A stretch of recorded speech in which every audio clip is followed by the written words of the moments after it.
What's up, everybody? Welcome into the office. This is what I have been working on for the year 2025. So happy to have you in. We're going to do a quick, this is kind of like a test video. I've got my brand new setup here, got the fresh microphone, got the camera, got a brand new computer that's got a little bit more power to be able to run the programs that I need to be able to run. So this is how we're going to do the snapshots. Should be a lot easier for you guys to follow along. I am really excited about this, getting back into doing the in-person instead of just the audio, being able to record on the computer, do a little bit more graphic work, the visualization. I am absolutely excited about this. So let's take a couple minutes here. Don't want to do this too long. This is kind of going to be the intro because I do have all the snapshot videos that are going to start releasing on Wednesday. So Wednesday is when the snapshots for the year. Got a lot of information, a lot of different things with it. Super excited about how this is going to be. Hopefully you guys are able to enjoy it as well. But let's talk about what happened yesterday. Yesterday we had, really, I thought they were two outstanding games for two completely different reasons. The Philadelphia Eagles beat up on the Washington Commanders. Here's the narrative that isn't going to come from that game. The rookie didn't belong.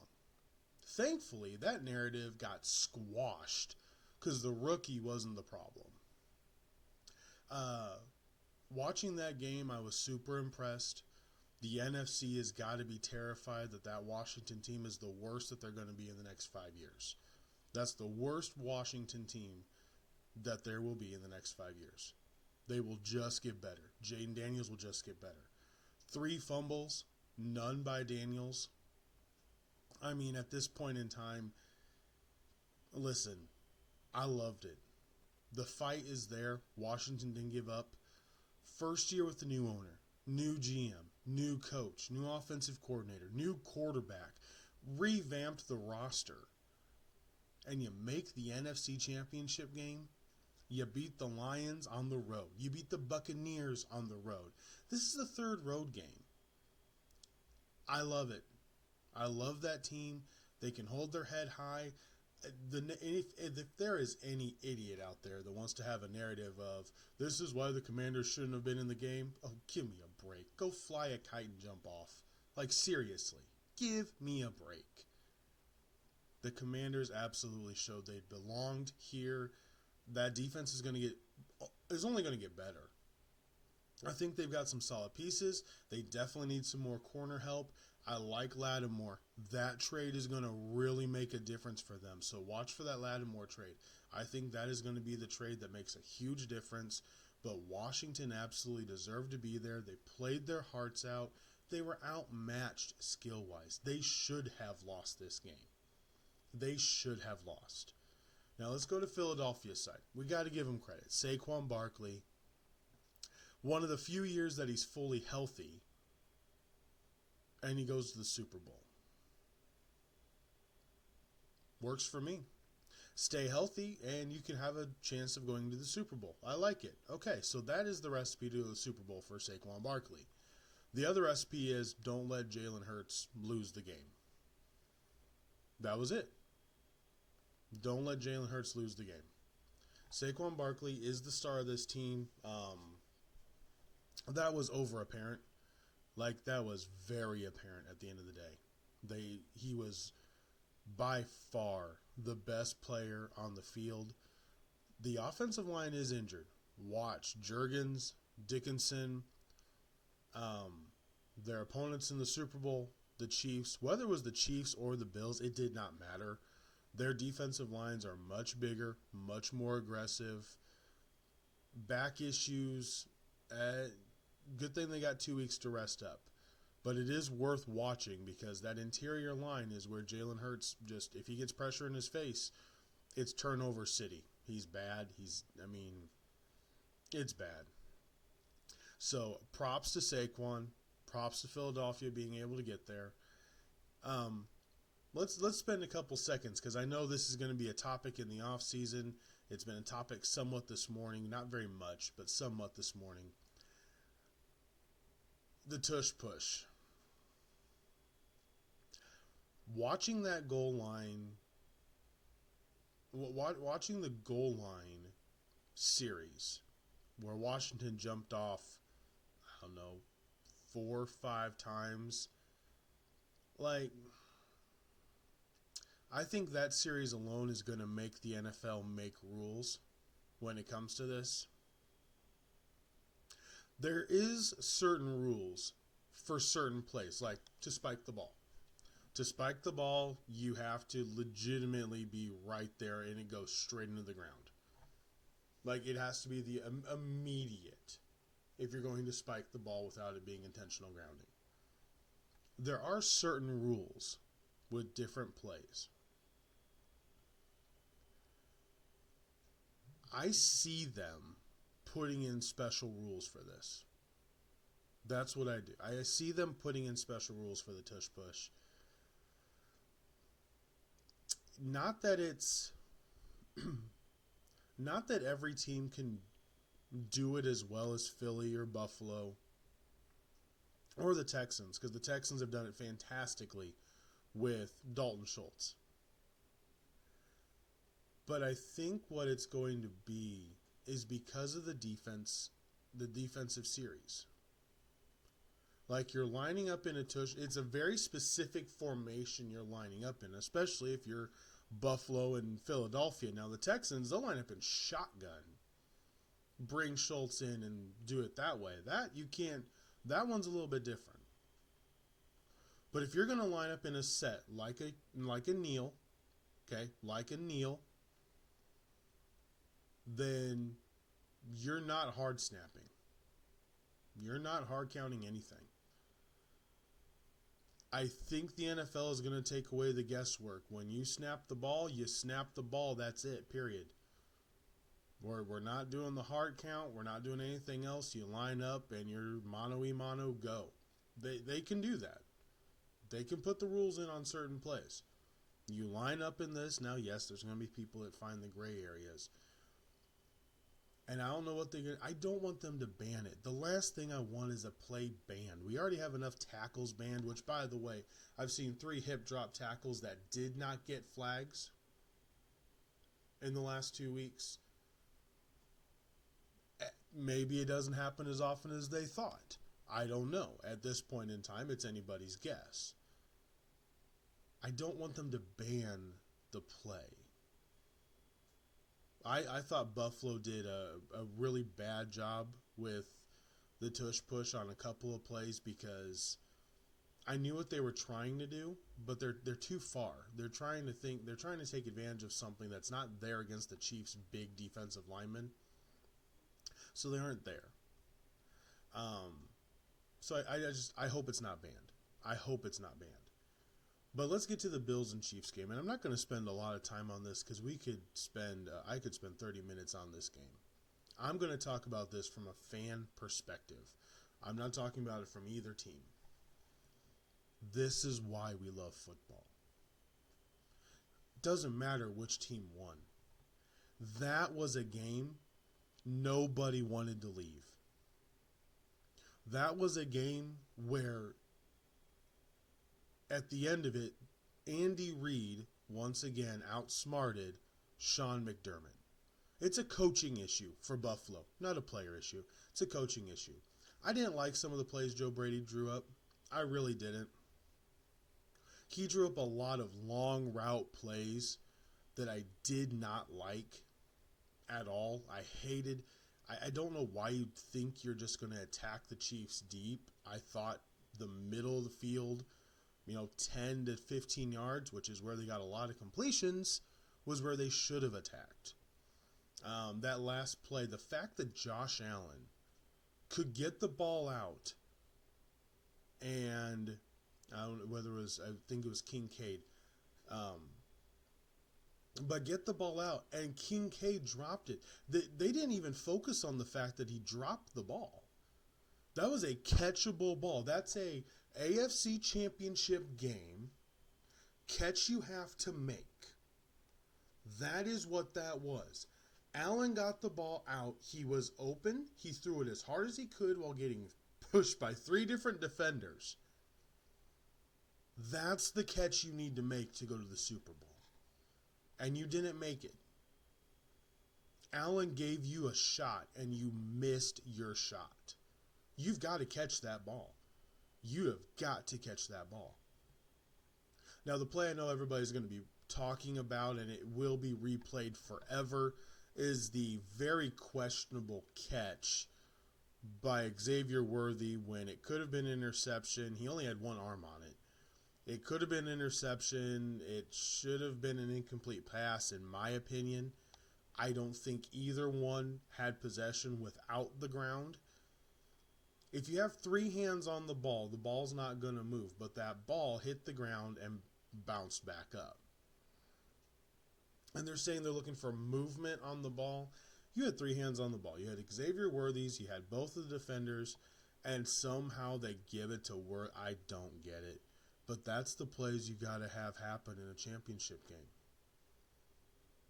When Bernard got hurt, and I'm going to talk about my views on this in a second. When Bernard got hurt, I was actually at a friend's house, which are huge Chief fans. And I looked straight over at the buddy that was sitting next to me.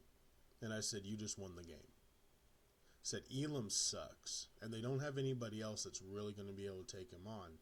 And they can't hide Elam enough. And Elam did. I 100% believe that Elam is the reason the Bills lost. As a fan watching the game, it was Elam, Elam, Elam, Elam, Elam, Elam. I think there was 5 straight plays they just went after Elam. Penalties on Elam, catches on Elam, Elam dropping 15 yards back on a 5-yard route. Like, it was ridiculous. So Buffalo had it, and then their own player, this is what I want to talk about. Their own player gave them no shot of winning the Super Bowl or going to the Super Bowl. And if you don't believe me, here's what I was telling. We were talking last night. I said, I am really, really tired of this. You know, you can't hit people the way you could back in the day necessarily. But you didn't have people hitting how they hit today now back then either. I'm tired of bad tackling. I really am. I'm tired of trying to make the big hit because you want to be able to get up and celebrate. I'm sick and tired of it. I love emotion. But all you're doing is trying to make a hit so that you can get high-fived by your buddies. This is why I don't like guys coming in, and when you spear your own guy, and I hate it when offensive linemen do this when the running backs got the ball. I really do. I'm happy that they're starting to throw flags when guys just jump on top of piles just to jump on top of it. So stupid. You're a professional athlete, gosh darn it. Play the game right. There's a professional way to play football. Playing careless is stupidity. And that stupidity cost the Bills the game, I believe. 100% believe it cost the Bills the game. 100%. So at this point, the Kansas City Chiefs are back in the Super Bowl against the Philadelphia Eagles. The Buffalo Bills are wondering what they did wrong. Sean McDermott, that defensive play call for that last play of the Kansas City, I knew what they were doing. The minute Perine was in, I knew what they were doing. I knew they were going to do the halfback leak out. I knew what it was. It was either a halfback screen or a halfback leak out. I saw it coming. I knew it. This is Andy Reid's MO. When he needs something, he goes to his running backs. He uses everybody else as diversions, and he uses his running backs. He's done it multiple times. The Bills get the ball back. Oh, I fully believe that Josh Allen drives them down to get a field goal. Fully believe. Because I believe if Spagnuolo rushed again, that Allen was going to complete a pass and it was just going to be a run. I think it was going to be a catch and run, to be honest with you. Buffalo had the game. Joe Brady, I don't like the play calls. I don't like the play calls late. James Cook was running really well on the, inside zones. And then you start doing these toss plays. Just go inside.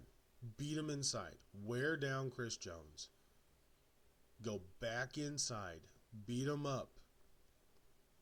You were built for this. This is what you've done all year. Do it. Cook was freaking fantastic. I don't know what else to do if you're the Buffalo Bills at this point. Just keep your heads up, keep going, keep trying. You're only losing to Kansas City. It's the only team you're losing to. That's it. You made the conference championship game again. You're good. You're good.